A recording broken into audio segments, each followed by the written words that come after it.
Eu nunca deveria ter contado essa história, mas depois de 15 anos guardando esse segredo, talvez seja a hora de vocês saberem a verdade sobre o que aconteceu no pavilhão 3 da Penitenciária Estadual de São Vicente, em março de 2009. Eu era apenas mais um detento cumprindo pena por assalto à mão armada, achando que conhecia as regras do jogo.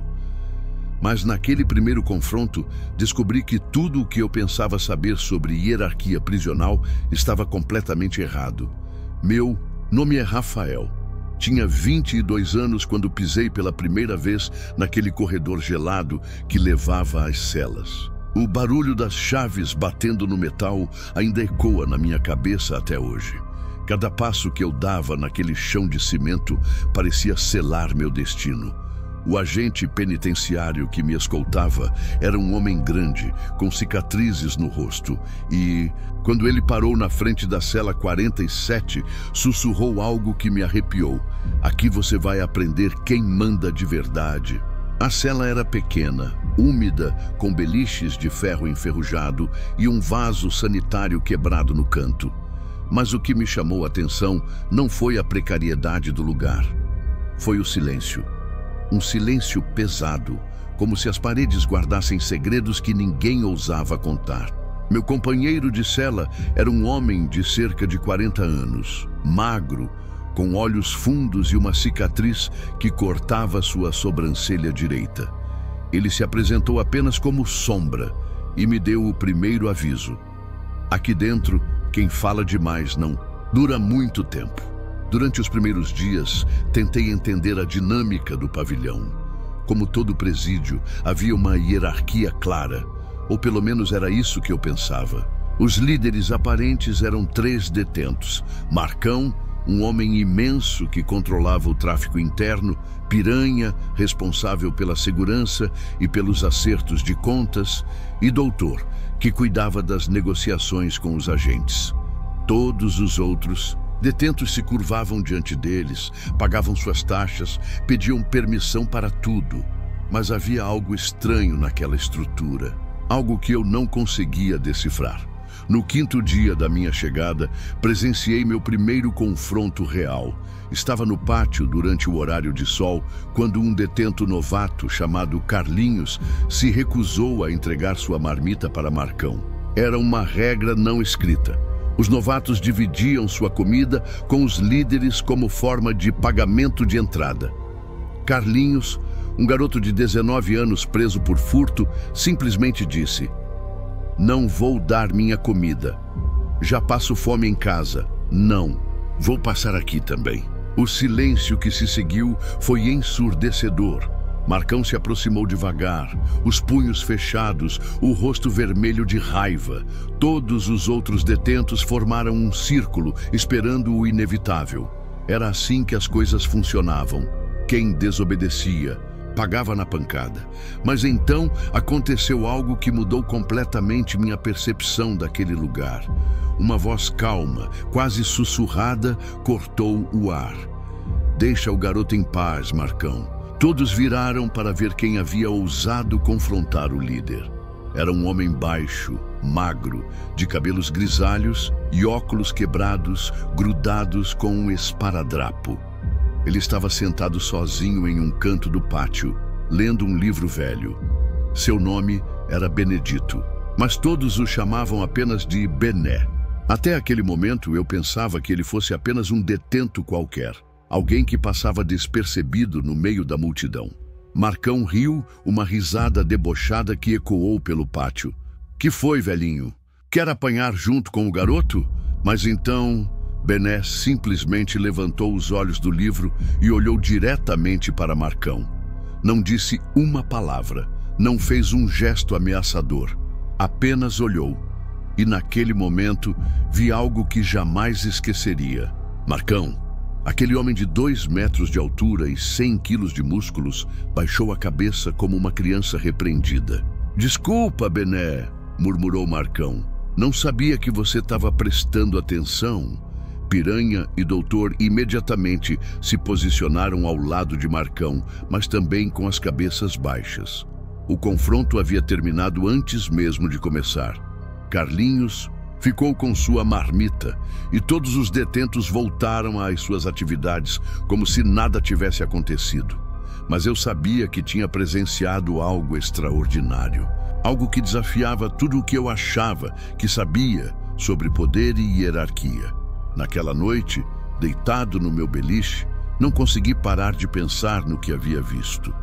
Como um homem aparentemente frágil conseguia exercer tanto controle sobre líderes temidos, que tipo de poder Bené possuía e por que ninguém falava sobre isso abertamente? Sombra, sussurrei para meu companheiro de cela. Quem é realmente aquele cara, o Bené? Sombra ficou em silêncio por um longo tempo. Pensei que não fosse responder, mas então ele murmurou: algumas perguntas é melhor não fazer, moleque. Mas se você quer um conselho, nunca mexa com o Bené. Ele não é o que parece ser. E se eu nunca tivesse feito essa pergunta, talvez minha vida na prisão tivesse sido diferente. Talvez eu nunca tivesse descoberto o segredo que mudaria minha percepção para sempre sobre quem realmente mandava naquele lugar. Nos dias seguintes, comecei a observar Bené com mais atenção. Ele acordava antes de todos os outros detentos, sempre às 5 da manhã. Fazia uma oração silenciosa, depois lia seus livros até a hora do café.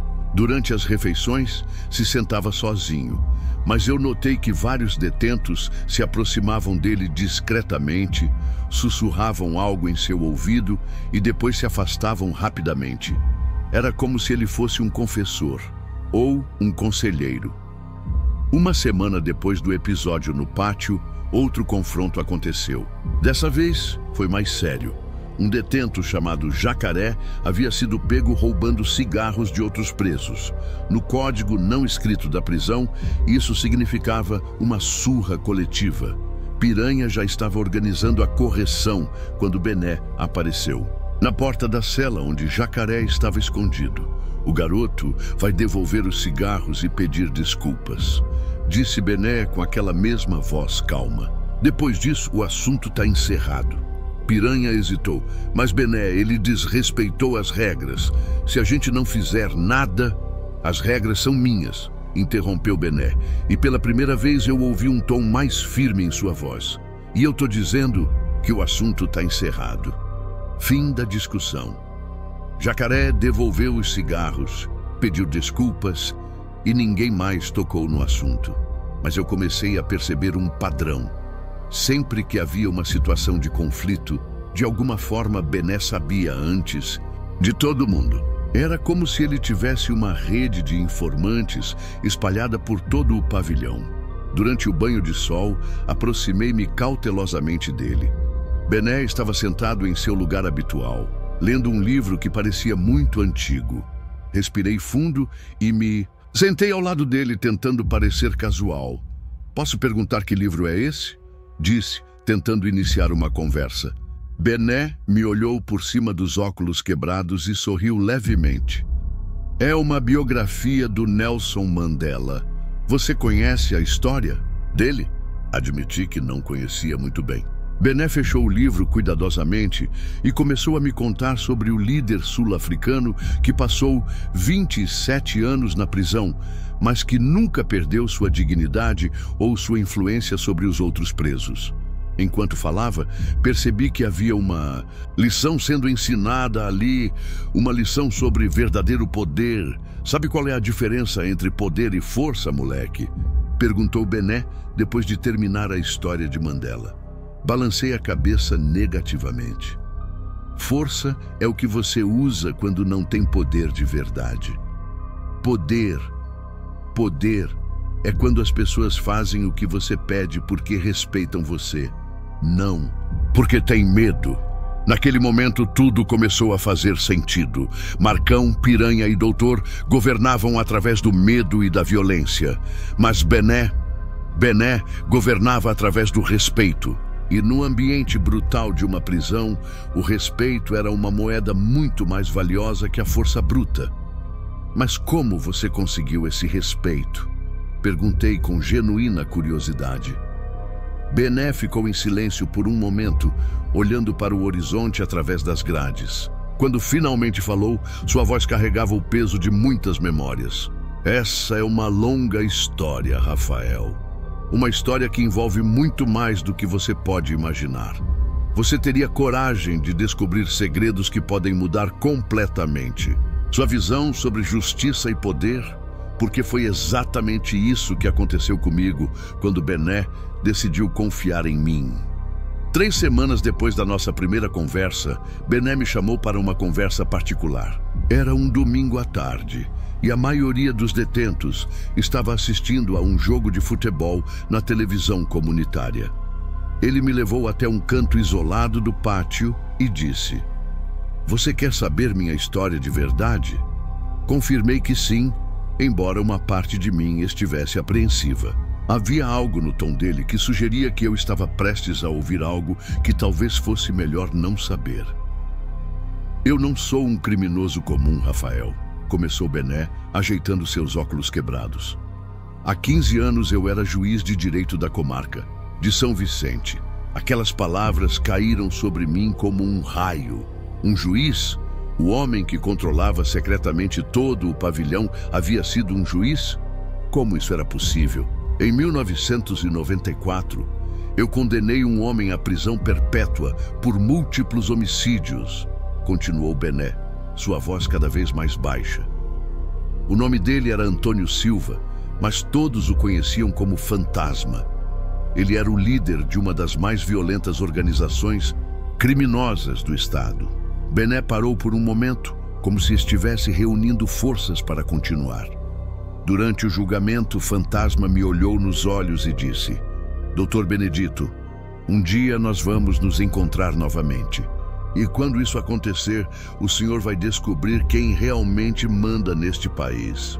Um arrepio percorreu minha espinha. Eu já tinha ouvido falar de Fantasma nas ruas, mesmo sendo jovem na época. Ele era uma lenda urbana, um criminoso tão perigoso que até outros criminosos evitavam pronunciar seu nome. 2 anos depois da condenação, continuou Bené, comecei a receber ameaças. Primeiro foram cartas anônimas, depois telefonemas no meio da madrugada. Minha esposa ficava com medo de sair de casa. Meus filhos precisaram mudar de escola. A polícia disse que não podia fazer nada, que as ameaças eram muito vagas para justificar proteção.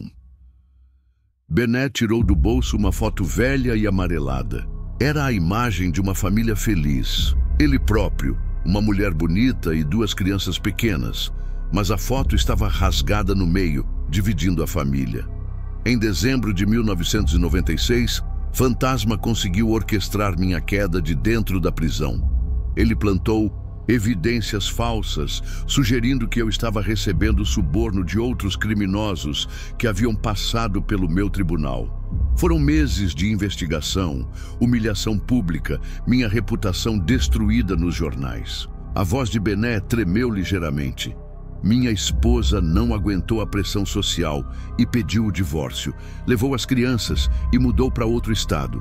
Em março de 1997, eu fui condenado por corrupção e sentenciado a 20 anos de prisão. Agora, eu entendia. Bené não era apenas um ex-juiz cumprindo pena. Ele era um homem que havia sido deliberadamente destruído por alguém que queria provar um ponto sobre poder verdadeiro. "Quando chegou aqui, os outros presos sabiam quem você era?" Perguntei. Bené balançou a cabeça. "Alguns sabiam. E no começo, isso quase me custou a vida. Um ex-juiz na prisão é como uma ovelha no meio de lobos.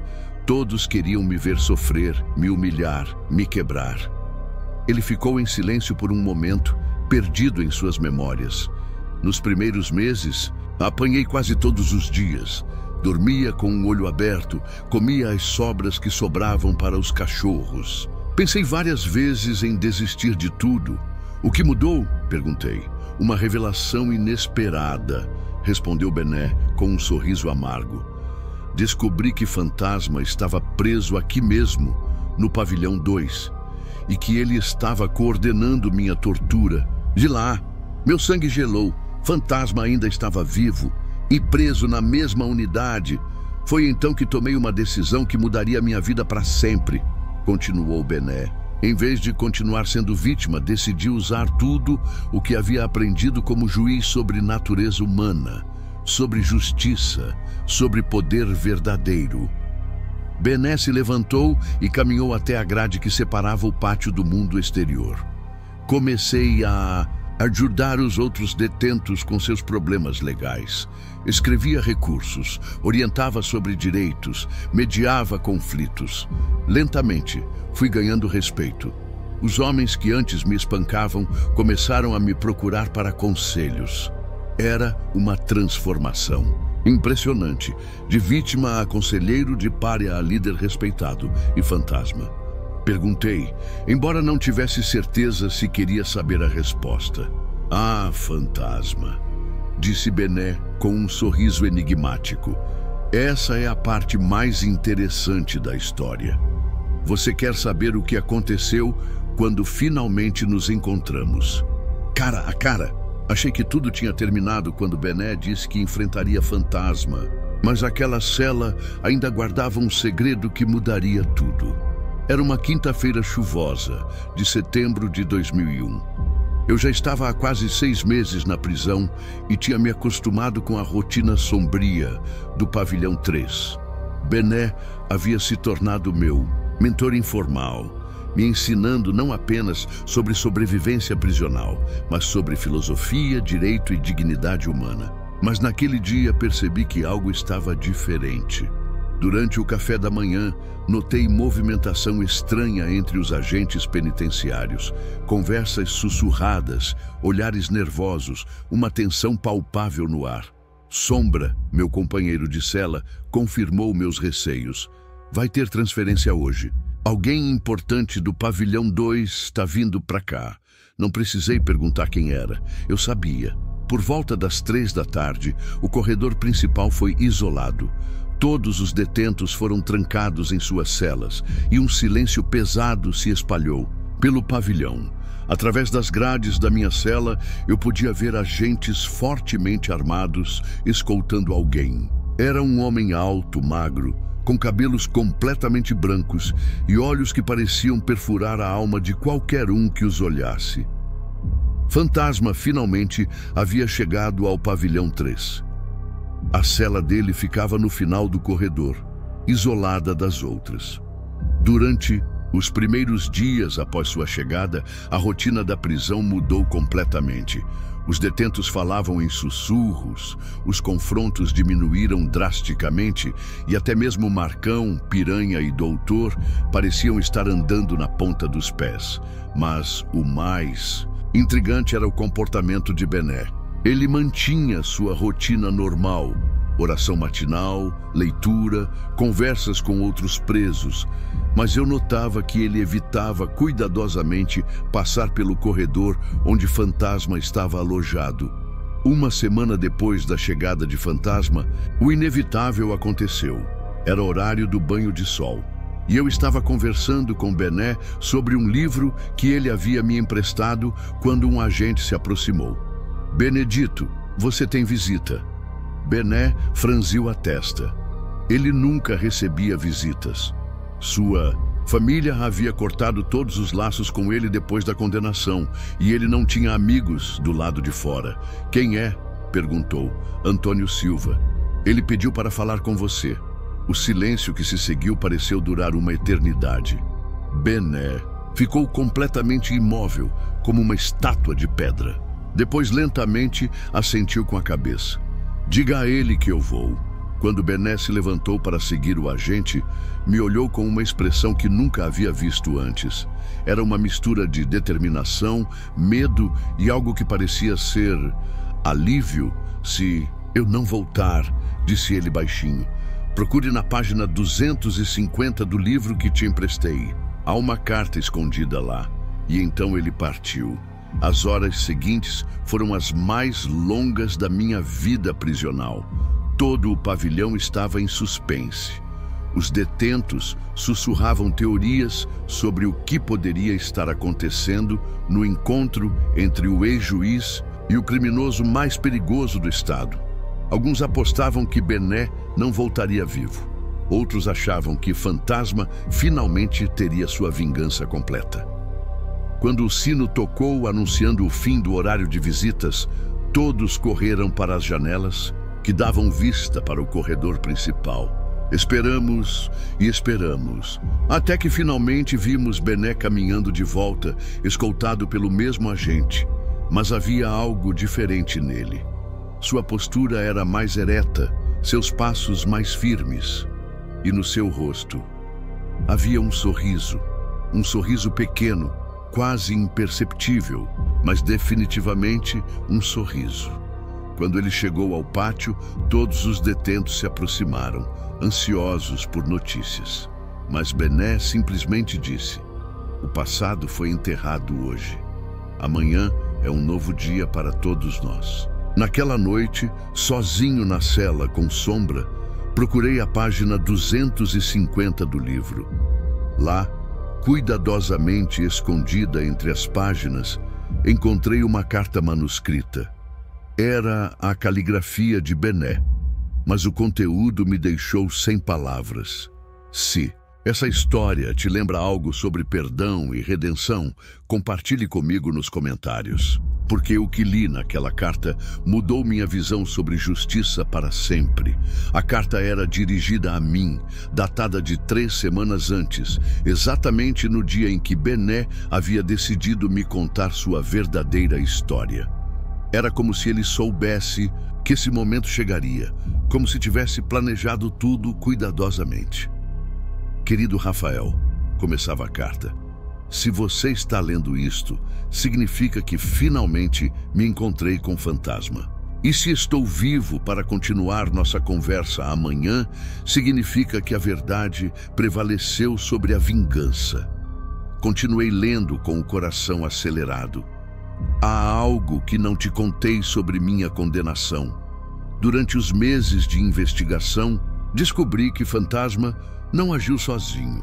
Ele tinha aliados dentro do sistema judiciário, juízes corruptos, promotores comprados, advogados que vendiam informações.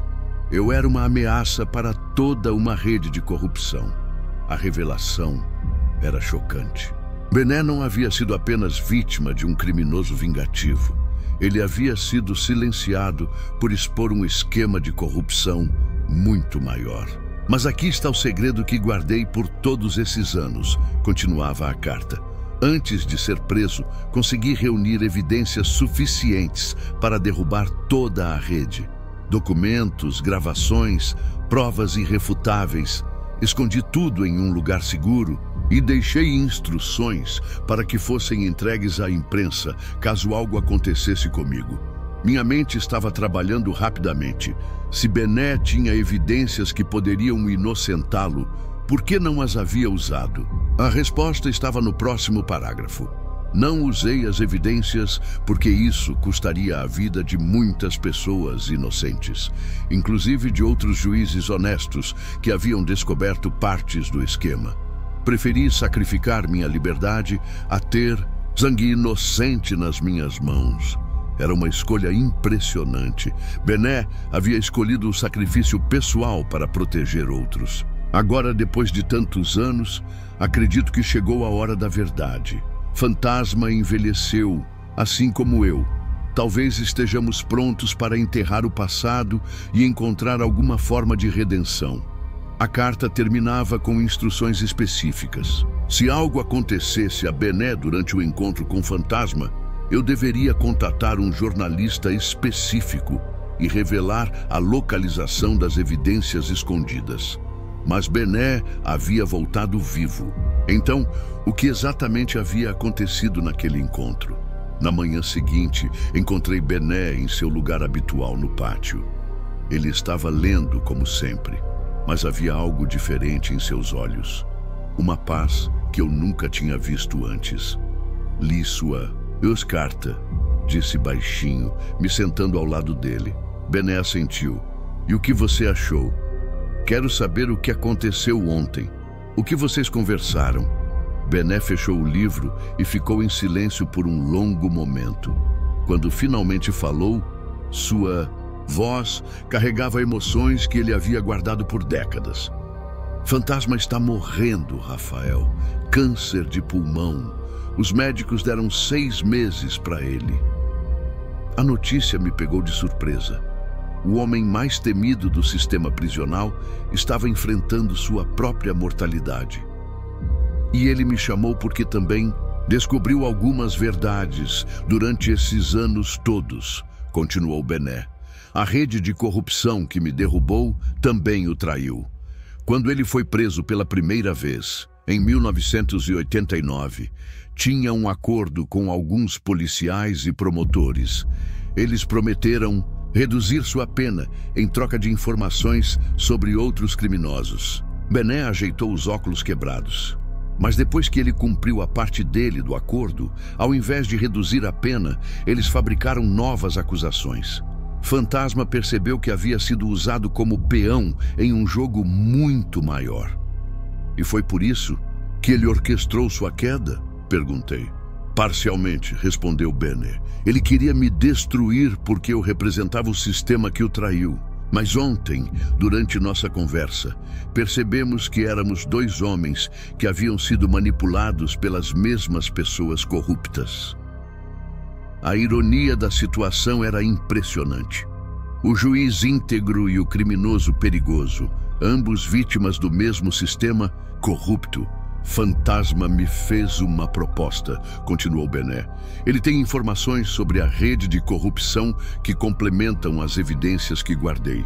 Juntos, temos material suficiente para derrubar não apenas os corruptos que ainda estão ativos, mas também para limpar nossos nomes. E você aceitou? Bené sorriu. Aceitei com uma condição. As evidências só serão reveladas depois que Fantasma morrer. Assim, ele pode encontrar alguma paz nos últimos meses de vida e a justiça ainda será feita. Era um acordo impressionante. 2 inimigos históricos se unindo para combater um inimigo comum. Nos meses seguintes, observei uma transformação gradual no pavilhão 3. Fantasma, mesmo isolado e doente, começou a exercer uma influência positiva sobre os outros detentos. Suas décadas de experiência criminal foram canalizadas para aconselhar jovens presos a abandonar a vida de crime. Bené continuou sendo o mediador respeitado que sempre fora, mas agora havia nele uma leveza que não existia antes. Era como se um peso enorme tivesse sido tirado de seus ombros.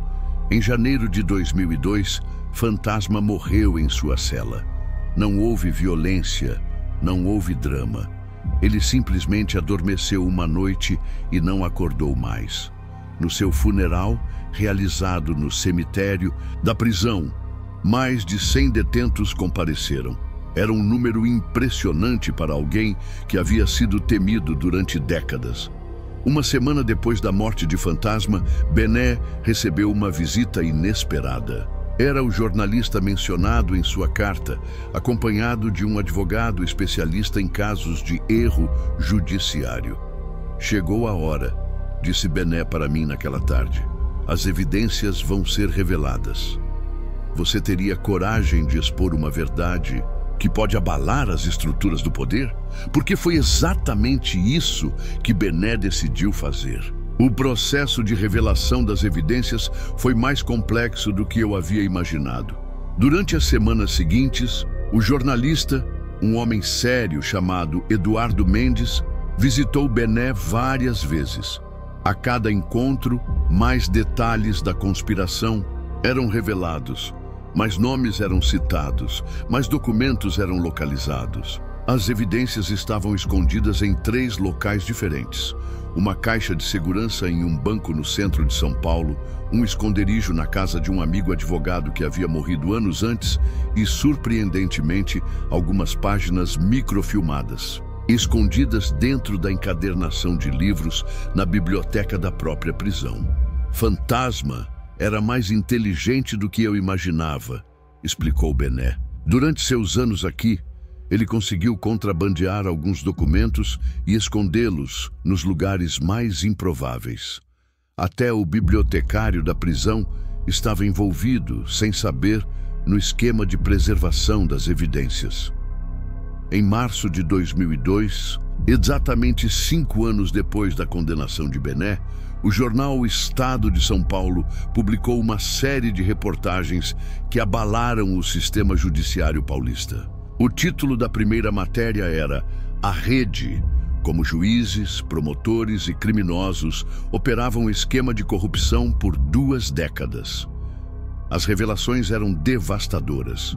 Nomes de magistrados respeitados, promotores influentes e advogados famosos foram expostos. Documentos mostravam como decisões judiciais eram vendidas, como evidências eram plantadas ou suprimidas, como inocentes eram condenados para proteger culpados. Mas a parte mais chocante da reportagem foi a seção dedicada ao caso Benedito Santos, o ex-juiz que havia sido silenciado por se recusar a participar do esquema. Durante os 2 meses seguintes, a prisão foi invadida por jornalistas, advogados, promotores do Ministério Público e até mesmo representantes de organizações internacionais de direitos humanos. Bené se tornou o centro de uma tempestade midiática que ultrapassou as fronteiras do Brasil.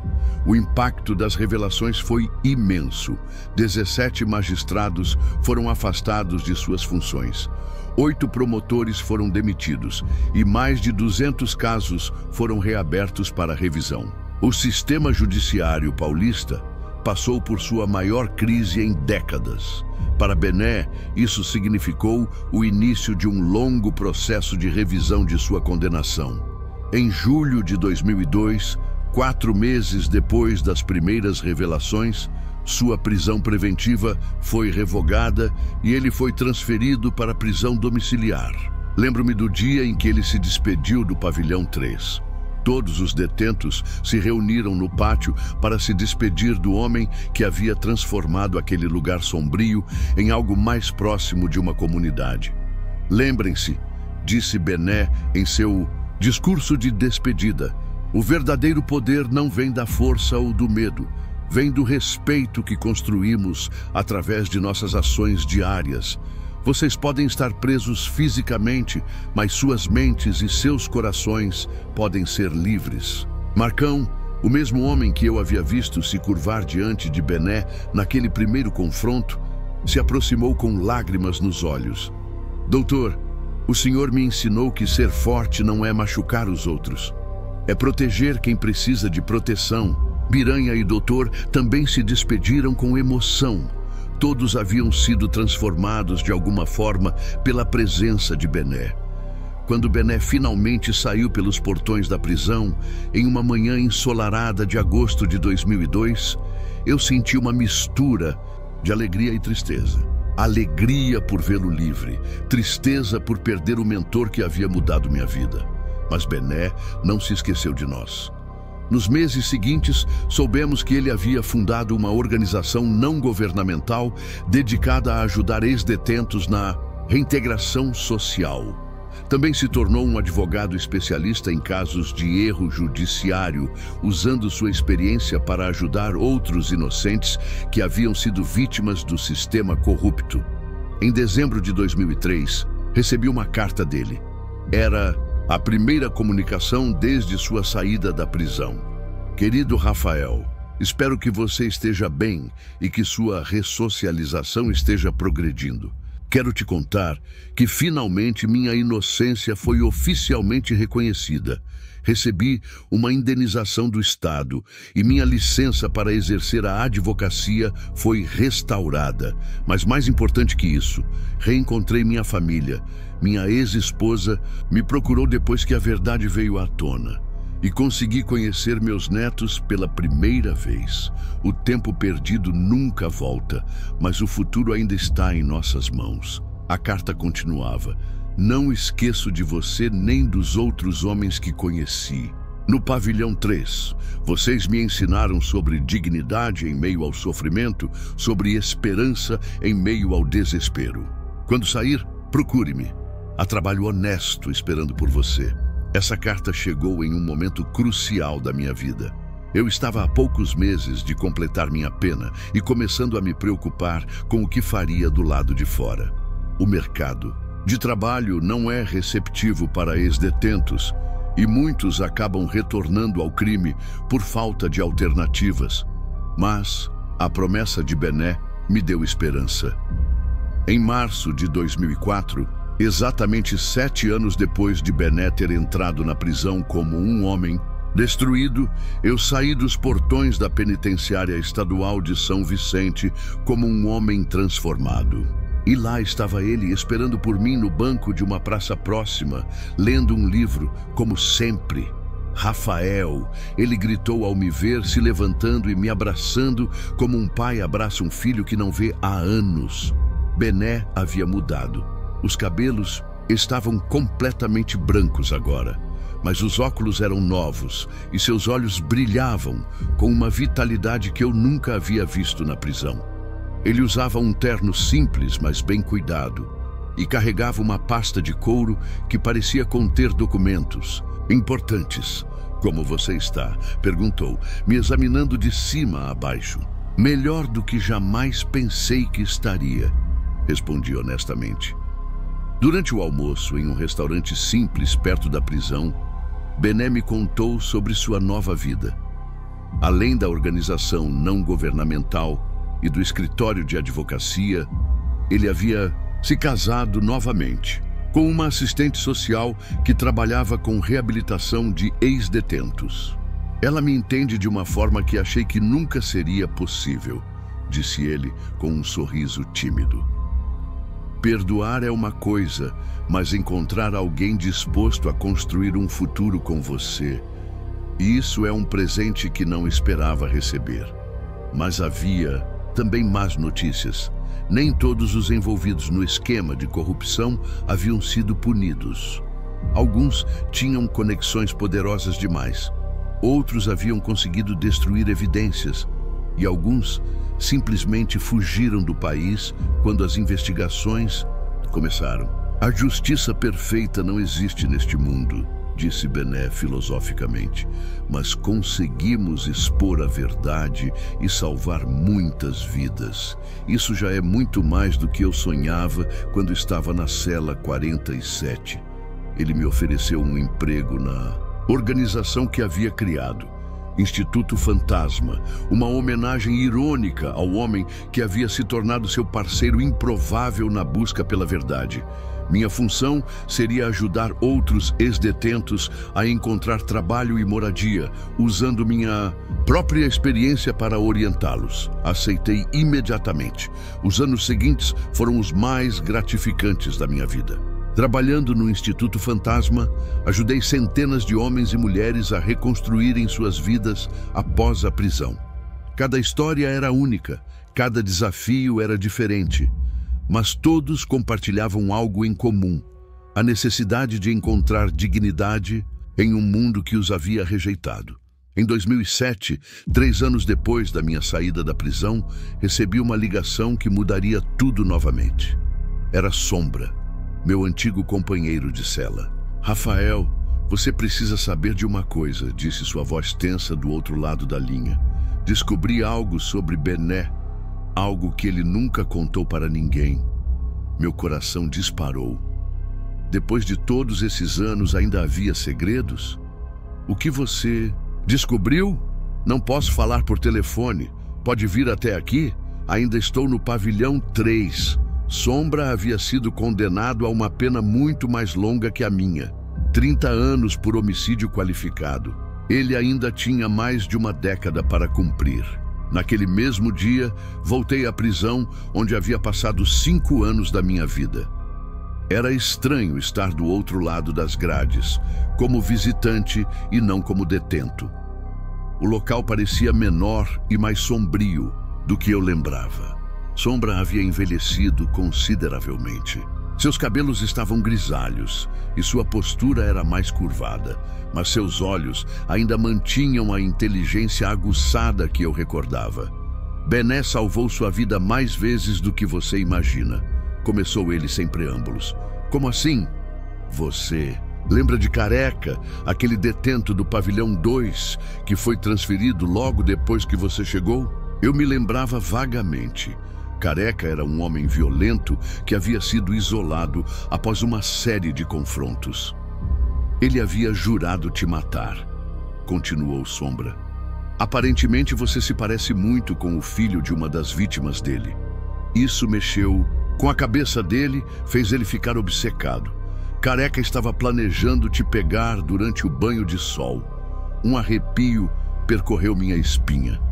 Eu nunca havia sabido que estava em perigo. Bené descobriu e fez um acordo com a direção da prisão. Ele ofereceu informações sobre um esquema de fuga que estava sendo planejado em troca da transferência imediata do Careca. E a direção concordou? Concordou porque as informações de Bené sempre eram precisas. Ele tinha uma rede de informantes em toda a prisão, mas não para controlar as pessoas, para protegê-las. Sombra se inclinou para mais perto.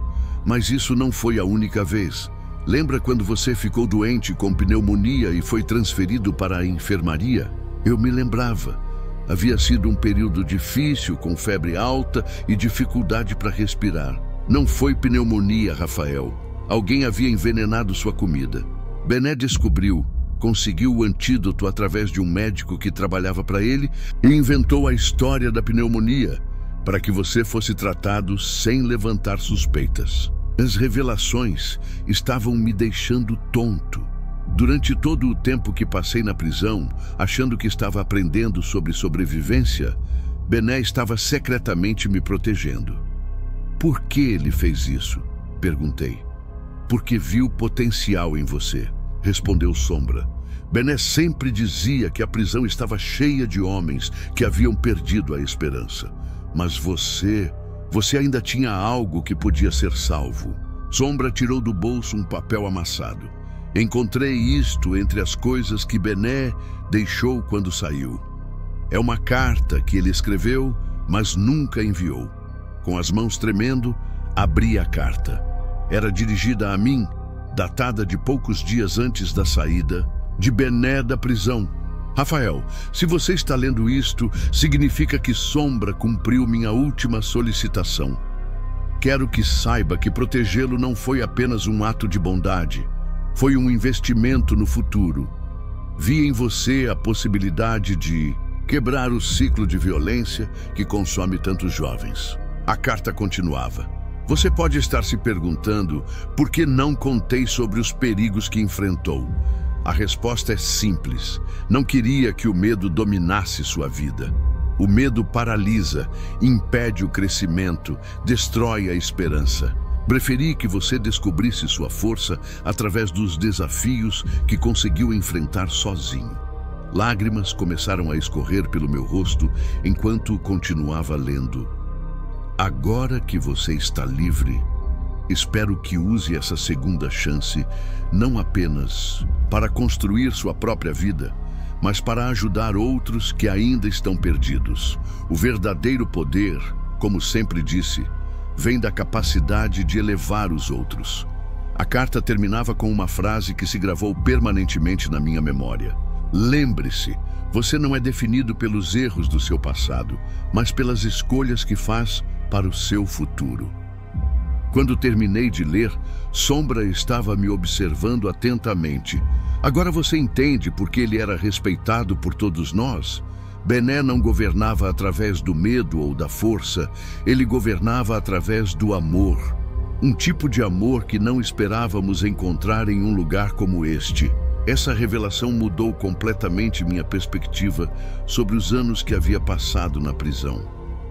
Cada conversa com Bené, cada lição sobre dignidade e respeito, cada momento de crescimento pessoal, tudo havia sido cuidadosamente orquestrado por um homem que via potencial, onde outros viam apenas um criminoso jovem. Voltei para casa naquela noite com uma compreensão mais profunda do impacto que uma pessoa pode ter na vida de outra. Bené não havia apenas me ensinado a sobreviver na prisão, ele havia me ensinado a viver com propósito. Na semana seguinte, procurei Bené em seu escritório. Era um espaço modesto, mas acolhedor, com estantes repletas de livros jurídicos e fotografias de ex-detentos que haviam conseguido se reintegrar à sociedade. Sombra me contou sobre a carta, disse assim que entrei. Bené olhou para cima dos documentos que estava examinando e sorriu. Eu pedi para ele só entregar se algo acontecesse comigo, mas imagino que ele achou que você tinha direito de saber. Por que nunca me contou? Porque o heroísmo verdadeiro acontece nas sombras, Rafael. Se você soubesse que estava sendo protegido, teria se acomodado. O crescimento real só acontece quando enfrentamos os desafios, acreditando que dependemos apenas de nossas próprias forças. Ele se levantou e caminhou até a janela que dava vista para a cidade. Além disso, eu precisava ter certeza de que você mudaria por convicção própria, não por gratidão ou obrigação. E você tinha certeza? Desde o primeiro dia, respondeu sem hesitação. Há algo nos olhos das pessoas que revela sua verdadeira natureza. Você tinha raiva, sim, mas não maldade. Tinha medo, mas não covardia. E mais importante, tinha curiosidade. Homens curiosos sempre podem ser salvos. Nos anos seguintes, nossa parceria no Instituto Fantasma se aprofundou. Eu me tornei o coordenador de campo, visitando prisões por todo o estado para identificar detentos que demonstravam potencial de reabilitação. Bené continuou cuidando da parte jurídica e política, usando sua reputação restaurada para influenciar reformas no sistema prisional. Em 2010, recebemos uma notícia que nos deixou emocionados. O Instituto Fantasma foi reconhecido pela ONU como uma das organizações mais eficazes do mundo na ressocialização de ex-detentos. Nossos índices de reincidência eram menos de 5%, comparados à média nacional de 70%. Conseguimos, disse Bené na cerimônia de premiação em Brasília. Provamos que transformação é possível. Mas a conquista que mais me orgulhava não era o reconhecimento internacional. Era ver jovens como eu havia sido, perdidos, com raiva, sem esperança, encontrando um caminho diferente através do trabalho que fazíamos. Um desses jovens era Lucas, um garoto de 19 anos que havia sido preso por tráfico de drogas. Quando o conheci, ele me lembrava muito de mim mesmo 15 anos antes. Inteligente, mas revoltado com o mundo. Por que vocês se importam comigo? Perguntou Lucas durante uma de nossas conversas. Todo mundo já desistiu. Por que vocês não desistem também? Porque alguém não desistiu de mim. Respondi, contando minha história completa pela primeira vez para outro ex-detento. Quando terminei, Lucas ficou em silêncio por um longo tempo. Depois perguntou: esse Bené, ele ainda está vivo? Está. E se você quiser, posso te apresentar a ele. O encontro entre Bené e Lucas aconteceu uma semana depois, no mesmo restaurante onde Bené havia me recebido quando saí da prisão. Ver os dois conversando, o ex-juiz de cabelos brancos e o jovem ex-traficante, me fez perceber como os ciclos se repetem, mas podem ser transformados. Qual é o segredo? Perguntou Lucas a Bené. Como você consegue ver coisa boa em pessoas que todo mundo considera perdidas? A resposta de Bené foi simples, mas profunda. Não vejo bondade onde não existe, Lucas. Vejo potencial onde outros veem apenas o presente. A diferença é que acredito que o futuro pode ser diferente do passado. Lucas se tornou um dos nossos casos de maior sucesso. Hoje, 12 anos depois, ele é advogado e trabalha conosco no Instituto. Mas sua história é apenas uma entre centenas de transformações que presenciamos. Você teria feito o mesmo no meu lugar. Dedicado sua vida a ajudar pessoas que a sociedade considera irrecuperáveis? Me diga abaixo. Em 2015, Bené completou 70 anos. Para comemorar, organizamos uma festa no Instituto com todos os ex-detentos que haviam passado por nossos programas. Foi uma reunião emocionante, com histórias de superação, famílias reconstruídas, carreiras estabelecidas. Durante o evento, Marcão apareceu inesperadamente. Ele havia saído da prisão 2 anos antes e estava trabalhando como segurança em uma empresa de construção civil. Quando viu Bené, começou a chorar como uma criança. "Doutor", disse entre soluços, "o Senhor me ensinou que ser homem não é ser violento, é ser responsável." Marcão havia se casado e tinha um filho pequeno. Ele trouxe a família para conhecer o homem que havia mudado sua vida na prisão. "Meu filho vai crescer sabendo que existe outra forma de viver", disse Marcão, segurando a criança no colo. "Ele não vai cometer os mesmos erros que eu cometi." Essa cena resumia tudo o que tínhamos conquistado. Não estávamos apenas salvando indivíduos, estávamos quebrando ciclos geracionais de violência e crime. No final da festa, Bené me chamou para uma conversa particular. Caminhamos até a varanda do instituto, de onde se podia ver a cidade, iluminada. "Tenho uma confissão a fazer", disse ele, sua voz carregada de emoção. "Que confissão?" "Quando entrei na prisão, estava pronto para morrer. Havia perdido tudo: família, carreira, dignidade. Nos primeiros meses, pensei várias vezes em desistir de tudo." Bené parou e me olhou diretamente. "Mas então você chegou, e vi naquele garoto perdido uma oportunidade de dar sentido ao meu sofrimento. Ajudar você me deu um propósito que eu pensava ter perdido para sempre. Era uma inversão fascinante. Eu sempre pensei que Bené havia me salvado, mas ele estava me dizendo que eu também havia salvado ele. A verdade é que nos salvamos mutuamente", continuou. "E isso me ensinou que redenção não é algo que recebemos sozinhos. É algo que construímos juntos, através dos relacionamentos que criamos e das vidas que tocamos." Naquele momento, compreendi que a história que eu havia vivido não era apenas sobre um ex-juiz e um jovem criminoso. Era sobre o poder transformador das conexões humanas, sobre como pessoas podem se elevar mutuamente, mesmo nas circunstâncias mais sombrias. Em 2018, 21 anos depois de Bené ter entrado na prisão, ele anunciou que estava se aposentando das atividades diárias do Instituto. Aos 73 anos, sentia que era hora de passar o bastão para a próxima geração.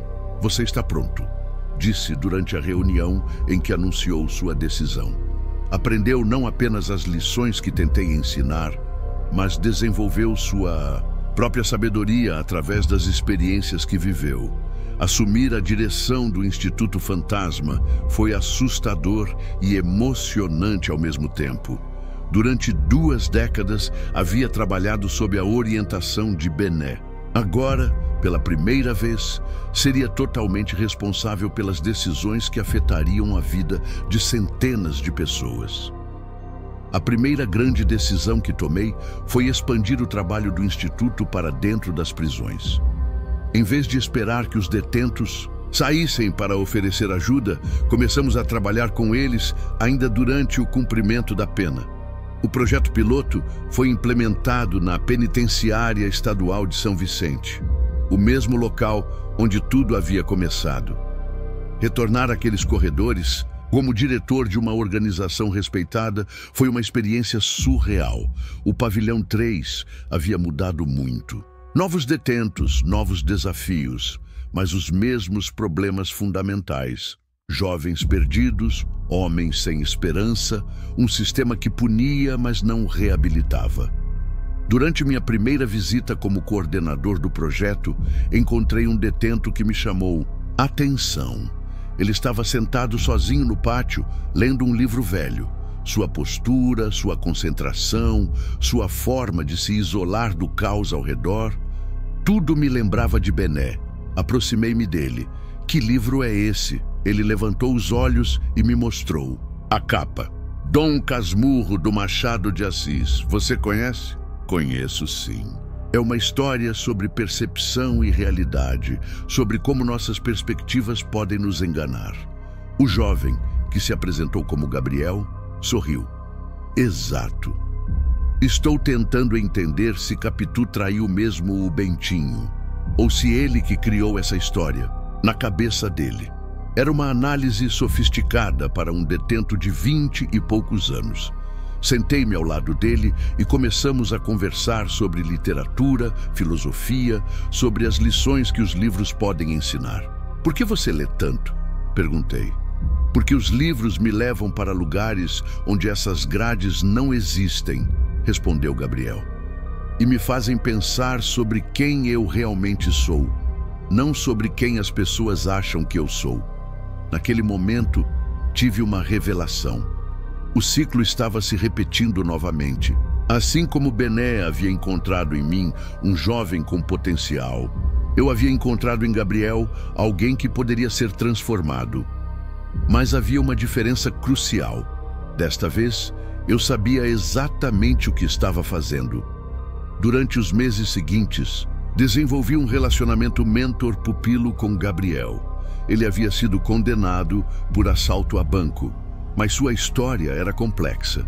Criado por uma avó depois que os pais foram mortos em uma guerra entre facções, Gabriel havia escolhido o crime como forma de sobrevivência, não por maldade. Eu não nasci criminoso, disse ele durante uma de nossas conversas.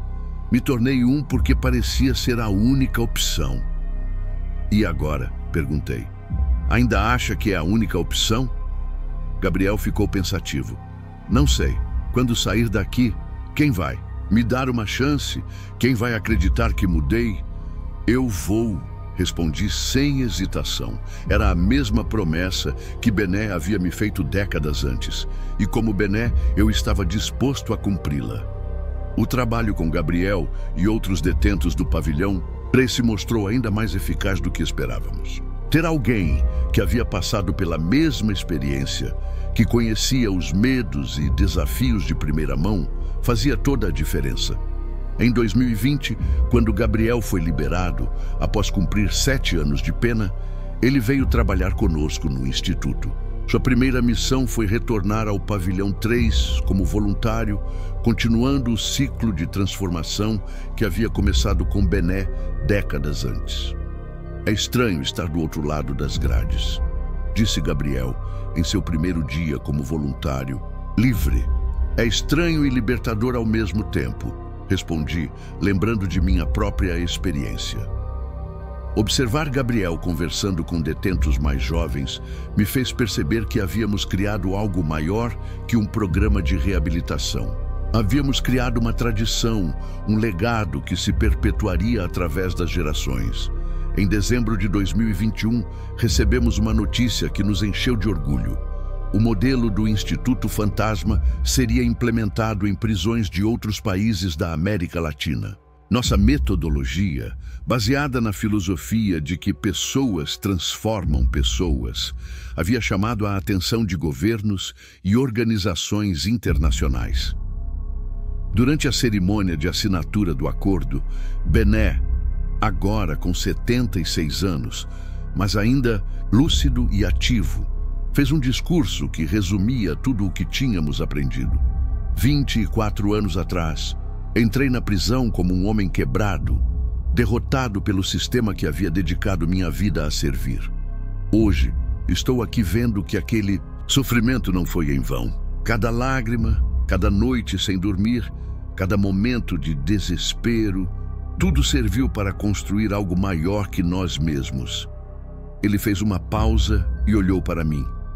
Mas o que mais me orgulha não são os números, não são os prêmios, não é o reconhecimento internacional. O que mais me orgulha é saber que encontramos uma forma de quebrar o ciclo de ódio e vingança que domina nosso sistema prisional. Bené apontou para Gabriel, que estava na plateia. Ali está um jovem que poderia ter se tornado apenas mais uma estatística de reincidência. Mas hoje ele é advogado, é pai de família, é uma força de transformação na vida de outros jovens. Esse é o verdadeiro sucesso do nosso trabalho. O discurso terminou com uma ovação de pé que durou vários minutos. Mas para mim, O momento mais significativo foi depois, quando Bené me abraçou e sussurrou: "Você superou todas as minhas expectativas, Rafael. O aluno se tornou o mestre." Era o reconhecimento que eu havia buscado sem saber durante toda a minha vida adulta. Hoje, aos 50 anos, posso olhar para trás e ver uma trajetória que jamais imaginei ser possível. De um jovem assaltante revoltado com o mundo, me tornei diretor de uma organização que já ajudou mais de 3.000 ex-detentos a reconstruírem suas vidas. Mas mais importante que os números são as histórias individuais, como a de Maria, uma mulher que foi presa por tráfico para sustentar os filhos e hoje é assistente social. Ou a de João, que cumpriu 15 anos por homicídio e agora trabalha como mediador de conflitos em comunidades carentes. Cada uma dessas histórias carrega em si a mesma lição que aprendi com Bené. Não somos prisioneiros do nosso passado, mas arquitetos do nosso futuro. Há algumas semanas, Gabriel me procurou com uma proposta ousada. E se criássemos um programa especial para jovens que ainda não foram presos? Uma forma de prevenir que sigam o caminho que nós seguimos? Era uma ideia brilhante. Em vez de esperar que os jovens cometessem crimes para depois tentar reabilitá-los, poderíamos intervir antes, oferecendo alternativas, mentoria, oportunidades. Como você imaginaria esse programa? Perguntei. Simples, respondiu Gabriel com os olhos brilhando. Pegar jovens em situação de risco e dar a eles o que nós nunca tivemos. Alguém que acredite no seu potencial antes que seja tarde demais. É exatamente isso que estamos fazendo agora. O projeto Antes das Grades foi lançado há 2 meses e já atende 50 jovens entre 15 e 20 anos em comunidades de alta vulnerabilidade social. O método é o mesmo que Bené usou comigo há mais de 20 anos. Criar relacionamentos genuínos, oferecer orientação sem julgamento, mostrar que existem caminhos diferentes dos que parecem estar predeterminados. Durante uma das primeiras reuniões com os jovens do programa, um garoto de 16 anos chamado Kevin me fez uma pergunta que me levou de volta ao início de tudo. Por que vocês se importam com a gente? Todo mundo já desistiu. Por que vocês não desistem também? Era exatamente a mesma pergunta que Lucas havia feito anos antes e que eu próprio havia feito a Bené quando era um detento perdido. Porque alguém não desistiu de mim, respondi, como sempre faço. E então contei toda a história. Desde aquele primeiro dia no pavilhão 3, quando achei que conhecia as regras do jogo, até este momento, quando percebo que o verdadeiro jogo é muito maior do que imaginávamos. Falei sobre Bené, o ex-juiz que se transformou no homem mais respeitado da prisão sem usar força ou intimidação. Sobre Fantasma, o criminoso que encontrou redenção nos últimos meses de vida. Sobre Sombra, que continua cumprindo pena, mas se tornou mentor de outros detentos. Contei sobre os medos, as descobertas, as revelações que mudaram minha perspectiva sobre poder, justiça e humanidade. Sobre como aprendi que verdadeira força não é dominar outros, mas elevá-los. Quando terminei, Kevin ficou em silêncio por um longo tempo. Depois disse: "Então você está me dizendo que eu posso escolher um futuro diferente?" "Estou dizendo que você já está escolhendo", respondi. A cada decisão que toma, a cada pessoa com quem decide se associar, a cada oportunidade que aceita ou rejeita, o futuro é construído no presente. Kevin assentiu lentamente. E vocês vão me ajudar a escolher certo?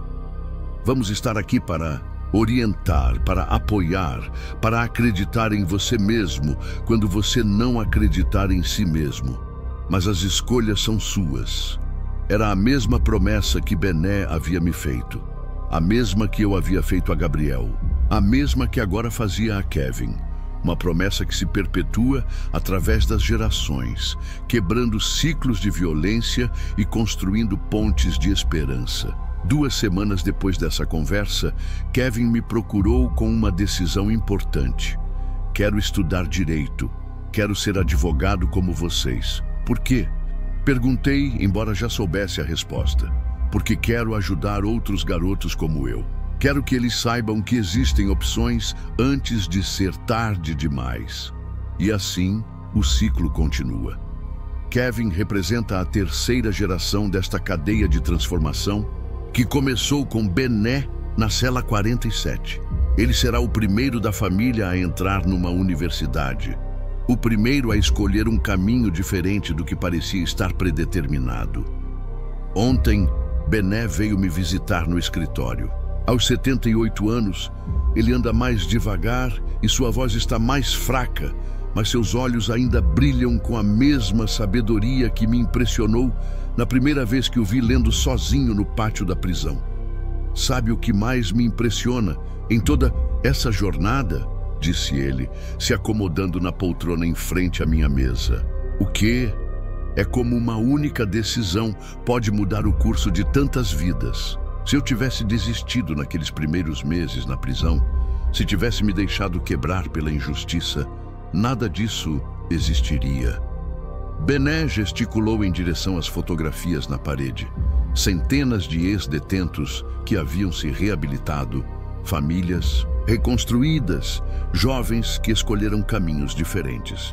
Mas também, continuou, se você não tivesse feito as perguntas certas, se não tivesse estado aberto ao aprendizado, se não tivesse escolhido crescer em vez de apenas sobreviver, também nada disso existiria.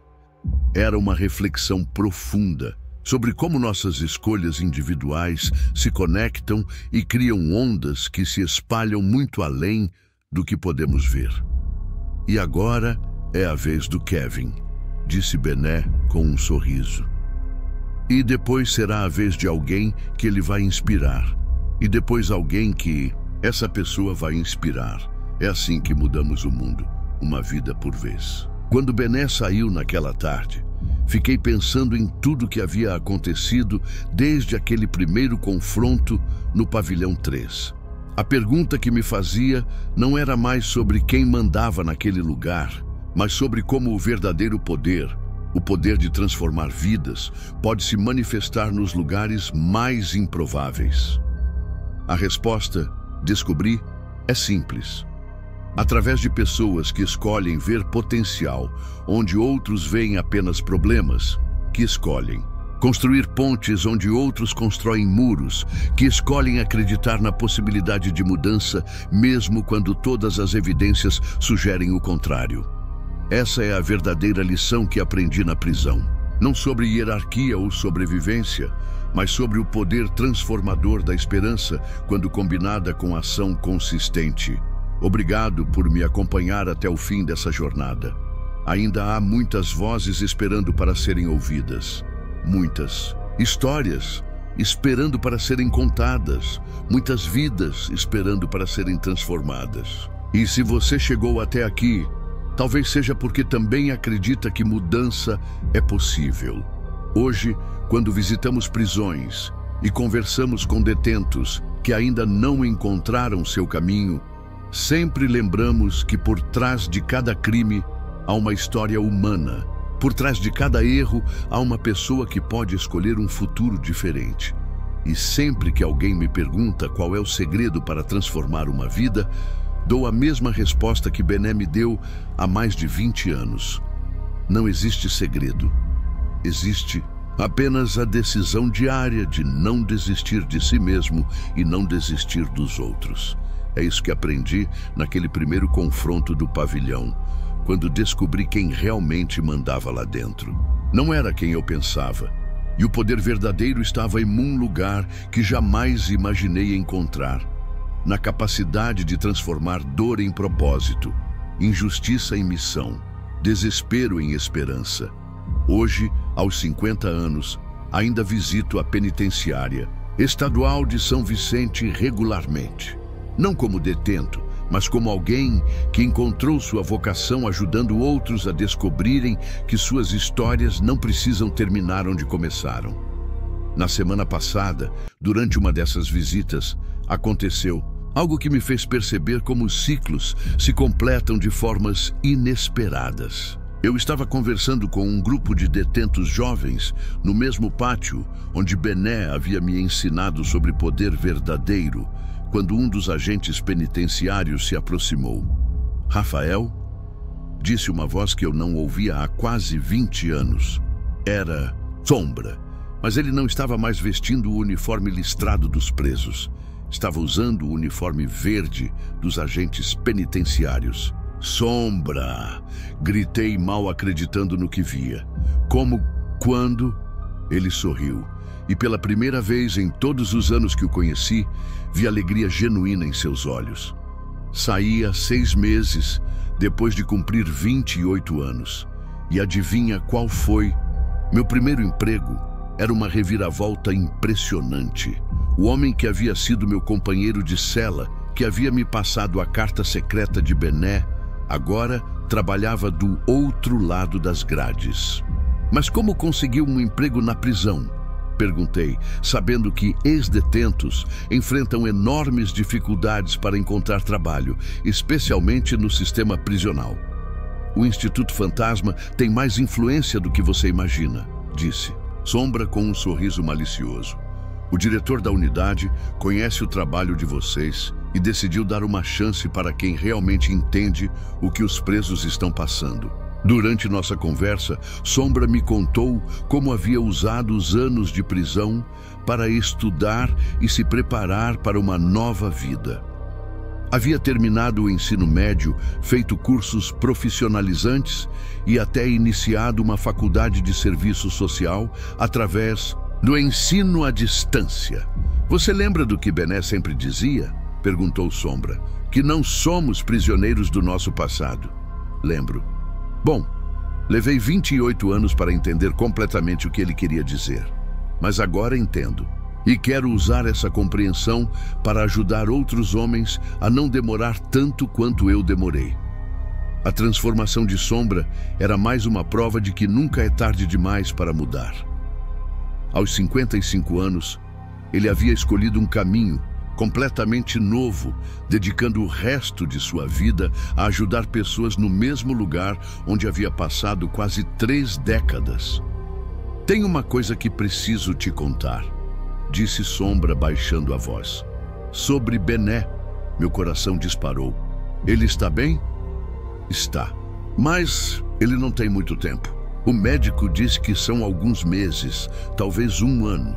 A notícia me atingiu como um soco no estômago. Eu sabia que Bené estava envelhecendo, mas de alguma forma sempre imaginei que ele estaria conosco para sempre, como uma presença constante e orientadora. Câncer? Perguntei, embora não quisesse ouvir a resposta. Não, o coração. Décadas de estresse, as injustiças que sofreu, tudo cobrou seu preço. Mas sabe o que mais me impressiona? Balancei a cabeça negativamente. Ele está em paz, completamente em paz. Diz que cumpriu sua missão, que deixa um legado que vai continuar através de pessoas como você, como eu, como todos os outros que ele tocou. Naquela noite, fui direto à casa de Bené. Ele morava em uma casa simples, mas aconchegante, com uma biblioteca impressionante e fotografias de família espalhadas por todos os cantos. Havia se reconciliado com os filhos anos antes e agora estava cercado pelo carinho de netos que o adoravam. Rafael, disse ao me ver, levantando-se da poltrona onde estava lendo. Seus movimentos eram mais lentos, mas seu sorriso era o mesmo de sempre. Sombra me contou, disse direto ao ponto. Bené assentiu. Achei que ele fosse contar. Vocês dois sempre foram os mais observadores. Como você está se sentindo? Grato, respondeu sem hesitação. Grato por cada dia extra que recebi, por cada vida que conseguimos tocar, por cada jovem que escolheu um caminho diferente. Bené caminhou até a janela que dava vista para um pequeno jardim. Você sabe qual é a minha maior satisfação, Rafael? Qual? É saber que criamos algo que é maior que nós. O instituto vai continuar, o trabalho vai continuar, as transformações vão continuar. Nossa mortalidade não pode interromper algo que se tornou imortal através das vidas que mudamos. Era uma perspectiva profunda sobre legado e continuidade. Bené havia conseguido transcender sua própria existência, criando um movimento que se perpetuaria através de gerações.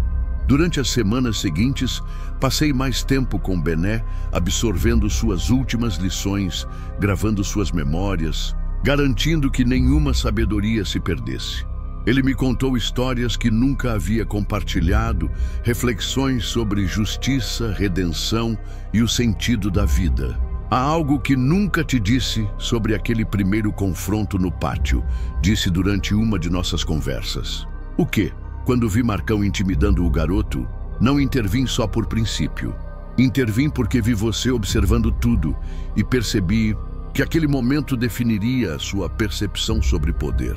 Se eu deixasse a violência prevalecer, você poderia ter aprendido a lição errada. Era típico de Bené, sempre pensando várias jogadas à frente, sempre considerando o impacto de suas ações sobre outras pessoas. Cada decisão que tomei na prisão teve você em mente, continuou.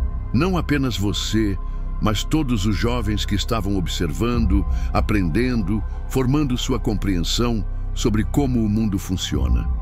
E se eu não tivesse respondido como você esperava? Então teria tentado outra abordagem. A educação verdadeira não é sobre forçar alguém a aprender, é sobre criar condições para que o aprendizado aconteça naturalmente. Em março de 2023, exatamente 26 anos depois de Bené ter entrado na prisão pela primeira vez, ele me chamou para uma conversa especial. Estava mais fraco, mas seus olhos ainda brilhavam com determinação. Quero fazer um último pedido, disse. Qualquer coisa. Quero visitar a prisão uma última vez. Quero ver o pavilhão 3, conversar com os detentos atuais, deixar uma mensagem final. Era um pedido ousado. Bené havia saído daquele lugar como um homem livre e respeitado, mas retornar significaria enfrentar memórias dolorosas e emoções complexas. Tem certeza? Absoluta. Minha jornada começou lá e quero que termine lá também. A visita foi organizada para uma semana depois. A direção da prisão, conhecendo a reputação de Bené e o trabalho do Instituto, deu autorização especial para que ele falasse com os detentos. Quando chegamos ao pavilhão 3, a atmosfera era de expectativa. Muitos dos presos mais antigos tinham ouvido histórias sobre o lendário ex-juiz, que havia se tornado o homem mais respeitado da prisão. Os mais jovens estavam curiosos para conhecer a pessoa por trás das lendas. Bené caminhou lentamente pelo pátio, parando nos mesmos lugares onde havia passado anos de sua vida. Seus olhos percorreram cada canto, cada grade, cada detalhe que havia sido parte de sua rotina diária durante tanto tempo. É menor do que eu lembrava, disse baixinho. A prisão física ou a prisão mental? Perguntei. As duas, respondeu com um sorriso. Quando chegou a hora de falar com os detentos, mais de 200 homens se reuniram no pátio. Bené se posicionou no centro, exatamente no mesmo local onde eu o havia visto ler sozinho em meu primeiro dia. Meu nome é Benedito, começou com voz firme. Há 26 anos eu era um detento como vocês. Sei lá, 47, condenado injustamente, sem esperança, achando que minha vida havia terminado. Um silêncio respeitoso se espalhou pelo pátio. Hoje estou aqui como um homem livre, como alguém que descobriu que as grades da prisão são muito menos limitantes que as grades que construímos em nossas próprias mentes. Bené fez uma pausa, olhando diretamente para os rostos dos detentos.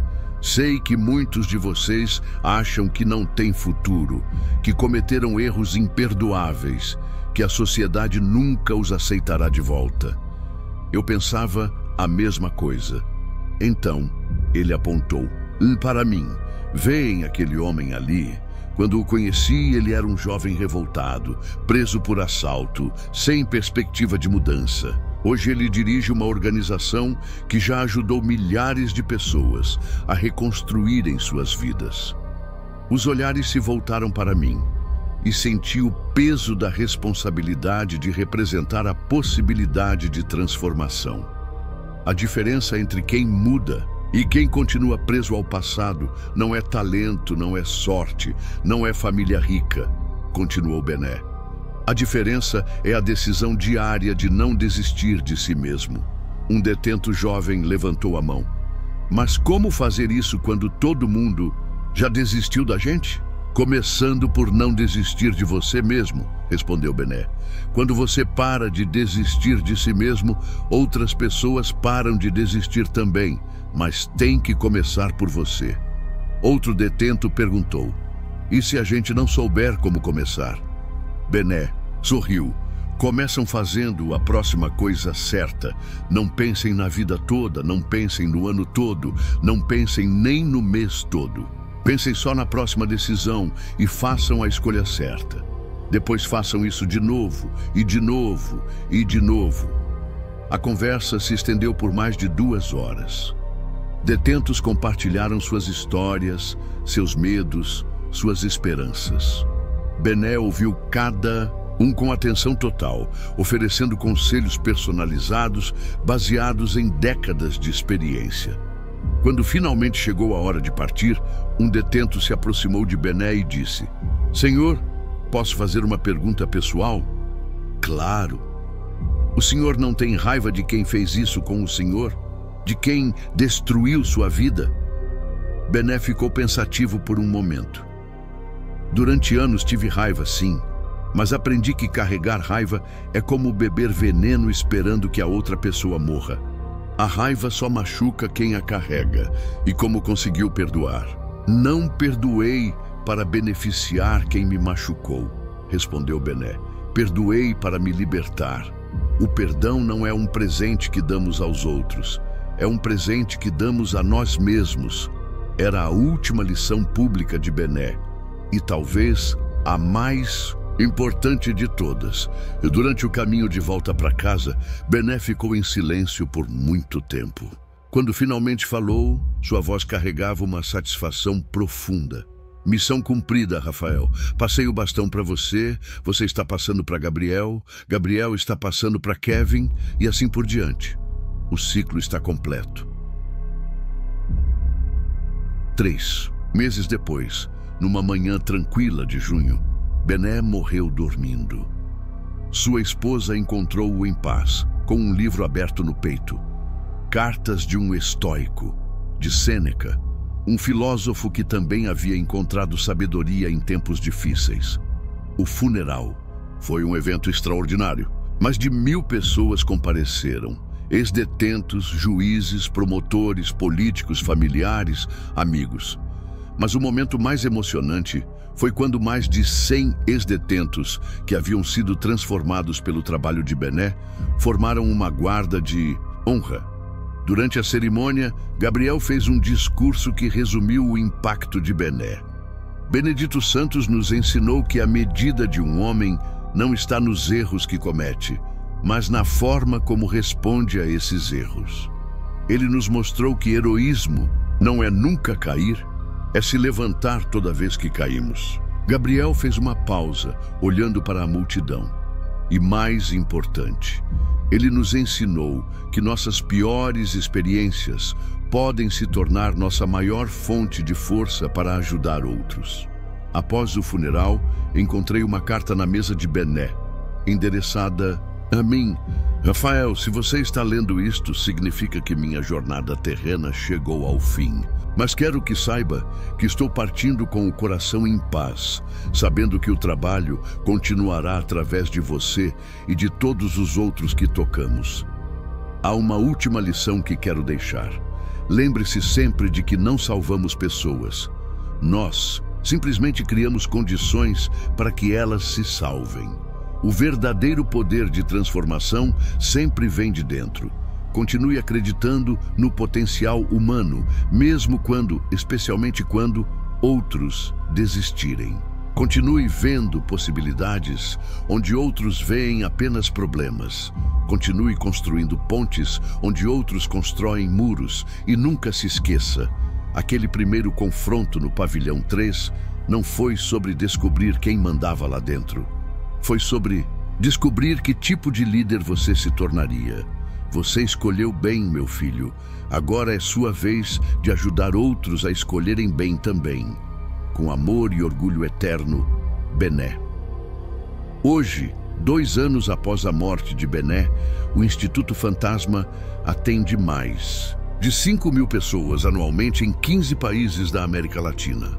Kevin, o jovem que conheci no programa Antes das Grades, acaba de se formar em Direito e vem trabalhar conosco como advogado voluntário. Sombra foi promovido a supervisor de reintegração social na prisão e desenvolve programas inovadores, baseados em sua experiência de 3 décadas como detento. Gabriel abriu seu próprio escritório de advocacia, especializado em direitos dos presos, e se casou no mês passado com uma promotora que conheceu durante um dos nossos projetos de mediação. E eu continuo fazendo exatamente o que Bené me ensinou, acreditando no potencial das pessoas, criando oportunidades para transformação e passando adiante as lições que aprendi na cela 47. Na semana passada, um novo jovem chegou ao nosso programa. Ele tem 19 anos, foi preso por tráfico e me lembra muito de mim mesmo há quase 30 anos. Quando perguntou por que nos importávamos com ele, dei a mesma resposta de sempre, porque alguém não desistiu de mim. E então comecei a contar toda a história novamente. Sobre um ex-juiz que se tornou o homem mais respeitado da prisão sem usar força ou intimidação. Sobre como aprendi que verdadeiro poder não é controlar outros, mas inspirá-los. Sobre como descobri que nossas piores experiências podem se tornar nossa maior fonte de força. O jovem me ouviu em silêncio até o final. Depois perguntou: "E agora? O que acontece agora?" "Agora você escolhe", respondi. "Você pode usar essa segunda chance para construir algo melhor ou pode desperdiçá-la. A escolha é sua." Ele assentiu lentamente. "E vocês vão me ajudar a escolher, certo? Vamos estar aqui para orientar, apoiar e acreditar em você mesmo quando você não acreditar em si mesmo. Mas as escolhas são suas." É assim que a história continua. Não com um final definitivo, mas com novos começos. Cada jovem que escolhe um caminho diferente, cada ex-detento que reconstrói sua vida, cada pessoa que decide acreditar na possibilidade de mudança, representa uma vitória sobre o fatalismo e o desespero. A verdade sobre quem realmente mandava no pavilhão 3 não era sobre hierarquia ou força. Era sobre a capacidade de uma pessoa dedicada transformar não apenas sua própria vida, mas a vida de todos ao seu redor, através do exemplo, da compaixão e da crença inabalável no potencial humano. Bené me ensinou que todos nós temos a capacidade de ser essa pessoa. Todos nós podemos ser a diferença na vida de alguém que perdeu a esperança. Todos nós podemos escolher usar nossa experiência, nossa dor, nossos erros como ferramentas para construir algo melhor. Essa é a lição final que guardo da minha experiência na prisão. Não importa onde você está agora, não importa o que fez no passado, você ainda tem o poder de escolher quem vai ser no futuro. E se você escolher bem, pode se tornar a pessoa que não desiste de outros quando todos já desistiram. O poder verdadeiro não está em mandar em ninguém. Está em inspirar pessoas a mandarem melhor em si mesmas. E essa é uma lição que pretendo passar adiante pelo resto da vida, honrando a memória do homem que me ensinou que transformação é sempre possível, mesmo nos lugares mais improváveis. Mesmo nas circunstâncias mais desesperadoras, porque se há algo que aprendi naquele primeiro confronto do pavilhão, quando descobri quem realmente mandava lá dentro, é que o poder mais duradouro é aquele que liberta, não aquele que aprisiona. E todos nós, em algum momento de nossas vidas, temos a oportunidade de escolher que tipo de poder exerceremos.